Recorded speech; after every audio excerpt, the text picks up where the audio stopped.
আমি গত ১ বছর ধরে এত ভিডিও করছি, রিলস করছি, বাট ১,০০০ সাবস্ক্রাইবারও হলো না। জানি না কেন? বন্ধুরা তোমাদের ভালো লাগে কিনা আমার ভিডিওগুলো? যদি ভালো লেগে থাকে এই ভিডিওটা অবশ্যই একটা লাইক, কমেন্ট আর সাবস্ক্রাইব করো। তো চলো আর করব না বকবক, লেটস গো ঝটপট। সকাল, সকাল উঠেই দেখো কাজ শুরু হয়ে গেছে। তো পুরো ভিডিওটা দেখতে থাকো, আশা করি ভালো লাগবে। নমস্কার, শুভ সকাল। নতুন একটি ভিডিও ব্লগে স্বাগতম। তো এখন বাজে বেলা 10:30 আর সকাল থেকে উঠে সব কাজটা সেরে একদম যে কাপড় চোপড় মেলে টেলে দিয়ে পুজো টুজো সব কমপ্লিট হয়ে গেছে। তো করে চলে এসেছি। এখন যাব এক জায়গায়। তো এক জায়গায় বলতে এখন যাচ্ছি বল্লাতে পুজো দিতে। তো আমাদের এখানে বল্লা বল্লা জাগ্রত মা কালীর মন্দিরে পুজো দিতে যাব। বছরের প্রথম দিনটা ভেবেছিলাম যে যাব। তো বছরের প্রথম দিনটা আর সিরিয়াল পারফরমেন্স ছিল ওই যে ফ্যাশন শোতে, তো সেই কারণে আর সেদিন যাওয়া হয়নি। প্রথম দিনটাই শুরু করতে চেয়েছিলাম যে ঠাকুরের পুজো দিয়ে, মায়ের পুজো দিয়ে। তো সেটা আর হয়নি। তো সেটার আক্ষেপটা রয়েই গেছে। তো এই কয়দিন চলেই গেল। তো আজকে একটু ফ্রি হয়েছি, তো ভাবছি আজকে গিয়ে পুজোটা দিয়ে আসি। তো চলো তোমরা সাথে থাকো, দেখতে থাকো। আমি একদম রেডি হয়ে গেছি। তো বাকিরা সবাই রেডি হচ্ছে, স্নান করছে, করে নিক তারপরে যাব। তো বাইক নিয়ে যাব না, গাড়ি নিয়ে যাব, তার কারণ প্রচণ্ড ঠান্ডা আর হাওয়া। আর কয়েকদিন ধরে তো একদম রৌদ্র ছিল না, আজকে তাও একটু হালকা রৌদ্র এই সকালেই দেখা যাচ্ছে, কিন্তু প্রচুর হাওয়া আছে। তো বাইকে গেলে পরে ঠান্ডাতে মানে একদম জমে যাব। তাই ভাবলাম যে গাড়িটা নিয়েই যাই, আর এত দূরের পথ। তো রেডি হয়ে তো এখন গাড়ি বেরোর করছে। আর সিরো এতক্ষণ, সিরোর জন্য লেট হয়ে গেল অনেকটাই। তো গাড়িটা বের করে নিক, তারপরে রওনা দেব। তো এই দেখো আমার ফুল লুকটা। বাইরে প্রচণ্ড হাওয়া, তো ঠান্ডাটা আজকে রৌদ্রের জন্য একটু কম কম আছে।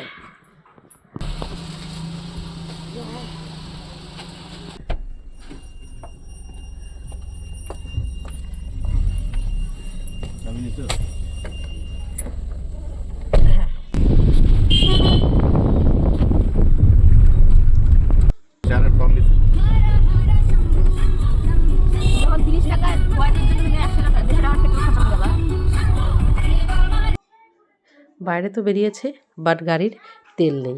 তো তেল ভরাতে হবে। তখন বছরে ওই একবার দুবার হাতে গুনতি বের হয় গাড়িটা, সে কারণে। তো এদিকে মায়ের ভোগ নেব, পুজো দিতে যাচ্ছি। তো এদিকে মিষ্টির দোকানে এসে মায়ের ভোগ দেখছি, মানে কোনটা নেব মিষ্টি। একটা চয়েসফুল হচ্ছে না, মানে কোনটা ছেড়ে কোনটা নেব, মানে যেটা নেব সেটা এখানে নেই। তো সব মিষ্টিগুলোই দেখছিলাম, এই যেদিকেও দেখছিলাম রসের মিষ্টি। তো যাই হোক এদিকে সব নিয়ে নিই, তারপরে হচ্ছে যাব। তা এখন বেশি দূর তো, বেশিক্ষণ সময় লাগবে না, অল্প রাস্তা। আর এদিকে সিডের কাণ্ড দেখো, ওর কাছে টাকা আছে, ও কিছু টাকা জমিয়েছিল, সেই কারণে ও টাকা দিয়ে বলছে আমি আলাদা করেই ভোগ নেব। তো ঠিক আছে, নাও, বাচ্চা মানুষ, ওর মনে যেটা চায় সেটাই। আর ও মায়ের জন্য ভোগ নিবে, এটা তো ভালো ব্যাপার, তাই না? তো আমি বললাম ঠিক আছে, তুমি আলাদা করে যখন নিতে চাইছো নিয়ে নাও। আর এদিকে আমরা কিন্তু, মানে দুটো রাস্তা আছে, মানে আমাদের এই বল্লা যেতে একটা পাগলিগঞ্জের রাস্তা পড়ে আর একটা প্রতিরাম মেন হাই রোড। তো আমরা শর্টকাটের রাস্তাটাই নিয়ে নিলাম, তারপর সকাল সকাল একটু বেরিয়েছি। তো ভাবলাম যে যদি দেরি হয়ে যায় হয়তো পুজোটা আর দেওয়াই হবে না। আর এটা কিন্তু এই মায়ের মন্দিরের মেন গেট। তো এই মেন গেট দিয়ে কিন্তু প্রবেশ পথ। আর এদিকে কিন্তু মায়ের পুজো হয় মেন শুক্রবার।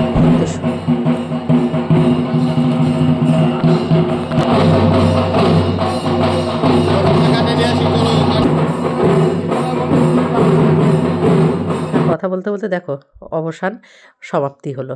মানে এতক্ষণের পথ আমরা চলে এসেছি মায়ের মন্দিরে। আর মায়ের মন্দিরে এসে দেখি সেই রকম ভিড় নেই। ওই যে বললাম শুক্রবার করে মায়ের পুজো হয় জন্য শুক্রবারে প্রচুর ভিড় হয়। তো শনিবারে ভিড়টা একটু কমই ছিল। আর বেলা হয়েছে ভেবেছিলাম হয়তো মন্দিরে পুজো বন্ধ হয়ে যাবে, কিন্তু না, এসে দেখি মায়ের কিন্তু ভোগ আরতি হচ্ছে, যেহেতু 12টা বেজে গেছে সেই কারণে। আর এদিকে ভোগ আরতির জন্য পুজোটাও থেমে আছে। ভোগ আরতি শেষ হবে, তারপরে লাইনে দাঁড়িয়ে পড়েছি। আর লাইনটা বেশ ফাঁকাই ছিল, সেই কারণে আর ভালোও লাগছিল।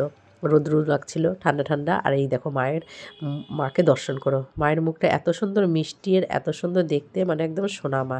আর মাকে দেখার পরে না মনটা একদম শান্ত হয়ে যায়। এত দূর থেকে আসার পরেও মাকে দেখার পর সব ক্লান্তি দূরে চলে যায়। তো মায়ের জন্য এনেছিলাম একটা শীতের চাদর। তো ভাবছিলাম যে মাকে কিছু নিয়ে যাই, শুধু হাতে যাব, মায়ের জন্য একটা গিফট চাদর হিসেবে নিয়ে এসেছি। তাই ঠাকুরমশাইকে বলছিলাম যে চাদরটা একটু মাকে পরিয়ে দিতে। তো ঠাকুরমশাই বলছে ঠিক আছে। আর প্রচুর মানে মন্দিরের ভেতরে দেখি এতটাই ভিড়। তো যাই হোক, এই যে মাকে চাদরটা পরিয়ে দিল।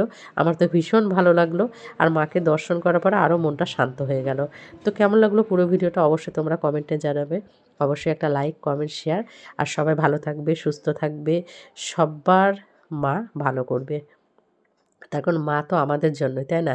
মায়ের ভালো, মাকে আমরা সবাই কিন্তু বলতেই পারি যে মা তুমি ভালো থেকো, কিন্তু মায়ের কাছে আমরা সবাই চাই। চলো টাটা, বাই।